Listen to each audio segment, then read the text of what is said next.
14-15 अगस्त की दरमियानी रात को जो आज़ादी मिली, मिलने के फौरन बाद अगवा हो गई, उसके अगवा की आज तक इस मुल्क में किसी ने रिपोर्ट नहीं लिखवाई। वो एक मिसरा है बड़ा मशहूर, हालात हाजरा को बड़ी देर हो गई। हमारे यहाँ तो इस बात की तमीज नहीं आई कि गैस के सिलेंडर्स लेके और चूल्हे लेके ट्रेन में चाय नहीं बनाया करते। ठीक है, इतना बंदा 70-80 बंदा वो कबाब हो गया, रोस्ट हो गया, अगले दिन न्यूज़पेपर्स के फ्रंट पेजेस भरे हुए थे, उससे अगले दिन फिर लोग पकड़े गए, यही काम करते हैं। सो ये इल्जाम आप लोगों पे न लगाएं कि समझ आ गई। ये समझ कोई नहीं आई। हाँ, नहीं, कुछ नहीं, कोई समझ नहीं। और आने वाले दिनों में यानी मुस्तकबिल करीब में भी इसके कोई आसार नहीं है जी? कोई उम्मीद नहीं है। अच्छा, कोई उम्मीद नहीं है, राइट। आपके मुल्क का ये हाल हो गया है सादिया, ये आप गौर से सुन लो। आपके यहां अब राज, तरखान, मेसन, प्लम्बर, कारपेंटर ढंग का नहीं रह गया। एक क्लास से वो सारे बैरून मुल्क शिफ्ट हो चुके हैं। उनके ट्रेन किए हुए बेचारे टूटे पजे, आपको ढंग का हुनरमंद नहीं मिलता। आप सबसे मुश्किल आबादी से भरा हुआ मुल्क, 22 करोड़, मैं सोच के कांप जाता हूं बाजों का, नींद उड़ जाती है। मैं कसमन कह रहा हूं आपको कि परवरदिगार इस मुल्क का बनेगा क्या? 15 साल 10 साल के बाद ये जब पहुंच गए 40-45 करोड़ पे, बंदा बंदे को खाएगा, और ये काम शुरू हो गया है। तो ये किस तरह का मुल्क ला के, और एक बंदे जिनको बड़े अच्छे होंगे, ये मुझे पता है, पुरजोश है, इनका जज्बा है कि हम हमेशा कहते हैं कि मुल्क में बड़ा पोटेंशियल है, लेकिन ये हर दौर में ही नाजुक दौर से भी गुजर रहा होता है। कभी कभार तो लगता है कि ये पता नहीं मुल्क अल्लाह ही चलाए जा रहा है, लोगों की तो भरपूर कोशिश है इसको तबाह करने की, जो भी क़यादतें आती हैं। लेकिन मुझे समझ में नहीं आता हसन निसार साहब, बिकॉज आई ऑलवेज से कि आई लर्न फ्रॉम यू, और ये टॉक शो करने का मकसद भी यही होता है, and you are one of my favourite guests, कि ये चीज वाकई ऐसे ही चलती रहेगी, सारी जिंदगी यही सुनते रहेंगे, बड़ा नाजुक दौर चल रहा है, बड़े गैर मामूली हालात हैं, ये कब खत्म होंगे? कि हम क्या इस काबिल भी नहीं रह गए कि अपने बच्चों को सेकंड हैंड लंडे के कपड़े पहना सकें? उस पर मैंने कॉलम भी लिखा था और रिक्वेस्ट की थी कि खुदा के लिए इन लोगों की ड्यूटी कम कर दो।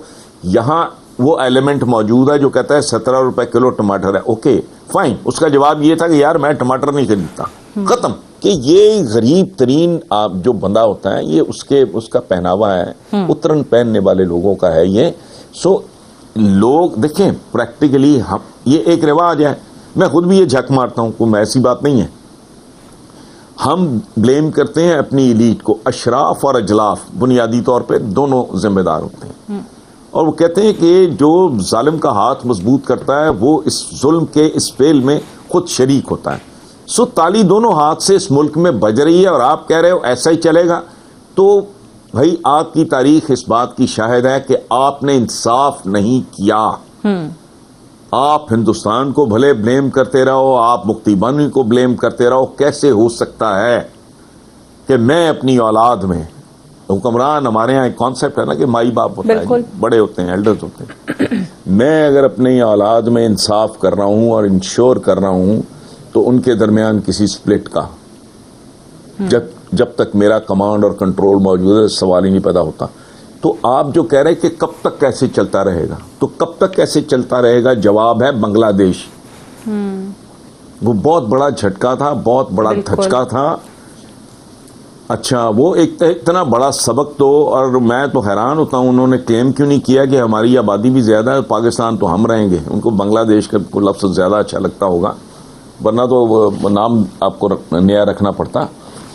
तो अच्छा, दूसरा जो है वो क्या है, वो रहन पड़ा है, वो गिरवी पड़ा है। आप कह रहे हो ना क्या इसी तरह चलता रहेगा? मेरा सवाल आपसे है, क्या ये चल रहा है? आपके तनूर में लगने वाले, नहीं सुने, आपके तनूर में लगने वाले नान और रोटी की कीमत आपका वजीर खजाना या आपका वजीर आजम नहीं तय कर सकता। बिल्कुल। प्राइमरी एजुकेशन पे फोकस करो। तुम्हें अगर नया पाकिस्तान चाहिए तो नई नस्ल पैदा करो, जो बर्बाद हो चुका है सारा कुछ।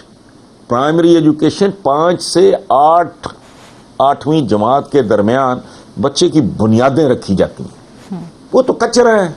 तो तुम बनाने चले हो जी यूनिवर्सिटियां, तो यूनिवर्सिटी में तुम्हारे पास तो खाम माल ही नहीं है, रॉ मटेरियल ही नहीं है तुम्हारे पास। सो इनके पास चूंकि ये इंटेलेक्ट नाम की कोई चीज नहीं, इनोवेशन नहीं है, क्रिएटिव थिंकिंग नहीं है, आर्ट ऑफ थिंकिंग ये काम है, एक बाकायदा एक सब्जेक्ट है।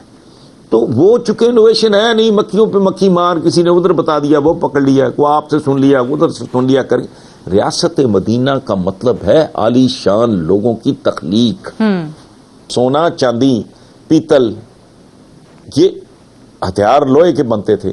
ये सारी चीजें तो उस वक्त भी बहुत कीमती थी ना। को ओहद के पहाड़ों से या मक्का के पहाड़ों से आपने कोई सोना चांदी निकाल लिया था? ठीक कह रहे हैं, आपको पूरी दुनिया आपकी इकोनॉमी हो गई वो थी। लोग ही नहीं है, वो शाहकार ही थी। नहीं है जो रियासत मदीना की तर्ज की कोई रियासत बना सकें। रियासत मदीना को पहले बात करने से पहले समझें कि रियासत मदीना है क्यों। सही, इसलिए नहीं कि वहां इंसाफ था, इंसाफ तो कई जगह पे था। ठीक है। हसन निसार साहब एक आखिरी सवाल, क्योंकि वजीर आजम इमरान खान एहतसाब की बहुत बात करते थे, यही नारा लेकर वो आए, अक्रॉस द बोर्ड अकाउंटेबिलिटी की उन्होंने बात की। अब ये जो नया नैब ऑर्डिनेंस आया है, कवानीन में तरामीम आ गई हैं, इस पे सियासी गैर सियासी हर तरह के लोगों को बाकायदा रिलीफ दिया जा रहा है। वो इमरान खान जो कि चोरों डाकुओं को उल्टा लटकाने की बात करते थे, ये कहीं पर आपको लगता है कि उनकी तरफ से कॉम्प्रोमाइज हुआ है एहतसाब के अमल पे, और अगर हुआ है तो क्यों?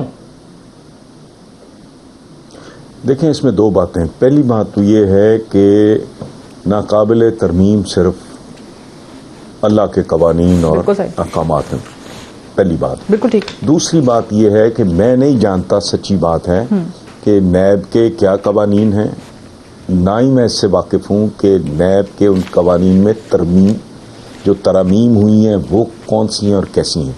अच्छा। सो जेन्युइनली मैं आई डोंट क्वालिफाई, मैं इस पे कमेंट करना, मेरा चूंकि इल्म नहीं है। थोड़ी बहुत उसमें ये कि सरकारी अफसरान, बिजनेसमैन, सियासी लोग, उन सबको रिलीफ मिल जाएगा, और मुख्तलिफ लोगों की तरफ से तो ऑलरेडी इस ऑर्डिनेंस के आने के बाद दरखास्तें चली गई हैं रिलीफ फराहम करने की, जमा करा दी हैं उन्होंने दरखास्तें। तो सादिया, फिर इसका मतलब क्या है कि एक गरीब किसान है, एक मजदूर है, दिहाड़ीदार है, को पल्लेदार है, उस पर जोर आजमाई करोगे? तो कॉमन सेंस की बात है ना, तो सवाल ही नहीं बनता। देखो ना, एक बंदा जो एक ऐसी पोजीशन पे है जहां वो अपनी ताकत को मिसयूज कर सकता है, एब्यूज कर सकता है, और मुल्क के वसाइल के साथ खिलवाड़ कर सकता है। आप एहतसाब तो उसका करोगे ना, मेरा करोगे, या आपका होना चाहिए। बिल्कुल ठीक। तो ये तो फिर सेल्फ एक्सप्लेनेटरी है। इस पे तो मैं जो आपने बताया है उसकी रोशनी में तो मेरा सादा से जवाब है। और इसमें सर एक और चीज भी कि जो पैनामा लीक्स जब हुई तो उसमें क्योंकि सारी बहस इस पे थी कि नवाज शरीफ और खानदान को कहा जाता था कि आप साबित करें, ओनस जो है वो आप पे है, बर्डन ऑफ प्रूफ आप पे है, बारे सबूत आप पे है। According to this new law आप ये कह रहे हैं कि भाई नैब साबित करे, आप पे कोई इल्जाम वो लगा रहा है तो अब नैब खुद ही साबित करे कि भाई क्यों हसन निसार साहब पे ये इल्जाम लगाया है। That's not logical ji, that's not logical. मेरे ऊपर कोई इल्जाम लगा तो मैं कैसे मैं साबित करूं कि मैंने कत्ल नहीं किया? भाई आप साबित करो मैंने किया। मैं तो कह रहा हूं, मैं तो डिनाई कर रहा हूं, काफी हो गया। मैं कैसे साबित करूं? That doesn't make any sense. आप मेरी तरफ उंगली उठा रहे हो ना, तो आप बताओ, कोई तो एविडेंस होगा। और ये बड़ा सिंपल है, लिविंग बियॉन्ड मीन्स ये बहुत बड़ी हिकमत वाली बात है। मैं बहुत माहिर किस्म का नकबजन हूं, मैं चोर हूं, मैं ठग हूं, मैं जेब कुतरा हूं, मैं उठाई गिरा हूं, मैंने कोई सबूत नहीं छोड़ा। लेकिन मेरा लाइफस्टाइल अगर मेरे जराए आमदनी से मैच ही नहीं कर रहा सही, तो दैट इटसेल्फ बहुत बड़ा सबूत है। बहुत बड़ा सबूत इसको तो कोई बेशर्म बेहया आदमी इससे डिसएग्री करेगा। ठीक है, ये बजाते खुद लाश जैसे कहते एक सबूत होती है। जी जी। तो मेरी इनकम जो है मेरे लाइफस्टाइल को उसके साथ कोई मैच 19-20 का फर्क हो तो चलो समझ में आती है। हाँ, अदरवाइज तो सवाल